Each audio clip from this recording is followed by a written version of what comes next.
Deyirlər, həyatda hərə bir iz qoyub gedir.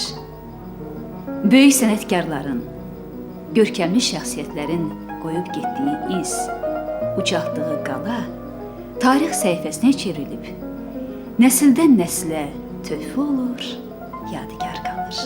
Bəzi səslər var, hər dəfə eşidəndə bizi keçmişə aparan, bəzi simalar var. İllər keçsə də xatırlanan, unudulmayan.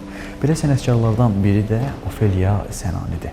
Bugün Ofeliya Sənaninin sənətə verdiyi töhfələr zamanın sərhədlərini aşaraq nəsildən nəslə ötürülür.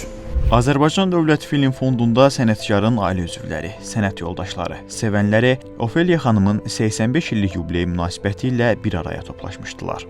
Ofeliya Sənani 1959-cu ildə hələ 10-cu sinifdə oxuyarkən Respublika Radiosunda təcrübəsi diktor kimi fəaliyyətə başlayıb. Uzun illər televiziya məkanında bir sıra verilişlərin aparıcısı olan Ofeliya xanım 1978-ci ildə ali dərəcəli diktor adına layiq görülüb. Mən əlbəttə ki, zövq alıram o illərimdən.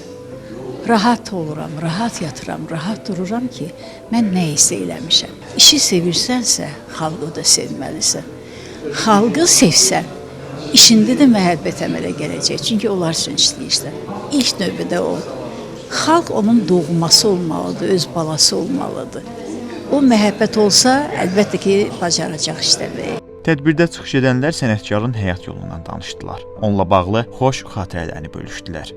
Ofeliya xanım mənim baldızım yox, o mənim bacımdır. Ofeliya Sənaninin mədəniyyət sahəsindəki xidmətləri yalnız diktorluq fəaliyyəti ilə yekunlaşmır. O, Sahil bağı, Mücrü, O qızı tapın, Dağlarda döyüş kimi bir çox filmlərdə də müxtəlif rollar canlandırıb. Amma sən heç dəyişməmisən. Elə həminki icrənsən. Kursu bitirdin? Bitirdim.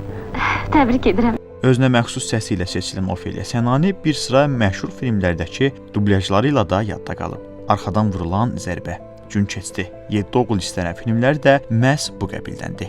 Dostusanmı? Qardaşısanmı? Bilmirəm. Babamın qanını sənə halal eləyirəm. Ofeliya xanımın çox ecazkar, gözəl bir səsi vardı.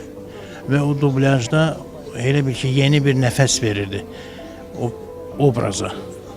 Və o obrazı daha da zənginləşdirirdi. Azərbaycan dilində o obraz daha da parlaq onun ifası görünürdü. Bu çox böyük bir işdir. Diktorluq fəaliyyəti Ofeliya xanımın özünə məxsus dəstək xətti ilə seçilən bir diktordur. Onun öz məktəbi var, onun öz qoyduğu yol var və o yol heç kimə bənzəmir və o artıq öz imzasını bax bu istiqamətdə çəkmiş bir şəxsiyyətdir. Ofeliya Sənani Azərbaycan televiziya məkanında diktorluq məktəbinin formalaşmasında böyük rol oynamış şəxslərdəndir. Məlahətli səsi və səlis nitqi ilə illərlə tamaşaçıların qəlbinə yol tapan Ofeliya xanım efirdə xəbərləri və verilişləri yüksək peşəkarlıqla təqdim edərək Azərbaycan diktorluq sənətinin inkişafına böyük töhfə verib. Çox gözəl xasiyyəti var idi, çox mülayim, heç kəsin işi olmazdı. O qədər çox sevirdi ki, indiyə qədər də peşəsini, məsləhəni o qədər sevirdi ki, heç başqa işlərə vaxtını sərf eləməyə mənə gəlir ki, heyfi gələrdi əslində. Yəni, əsl peşəkar. Əsl peşəkar, bugün də efiri sevən, hətta təsəvvür edin, insan yaşadı olanda biraz yorulur, tükənir, kənarda durmaq istəyir. Amma o yox, o efir eşqi ilə yaşayır ömür boyu. Tədbir Ofeliya Sənanini sevənlərin təbrikləri və xatirələri ilə keçdi. Bugün 85 yaşını qeyd edən sənətkarın ömür yolu Azərbaycan televiziya və mədəniyyət tarixinin unudulmaz səhifələrindən biridir. Çünki əsl sənətkarlar yaratdıqları izlərlə yaddaşlardan heç vaxt silinmirlər.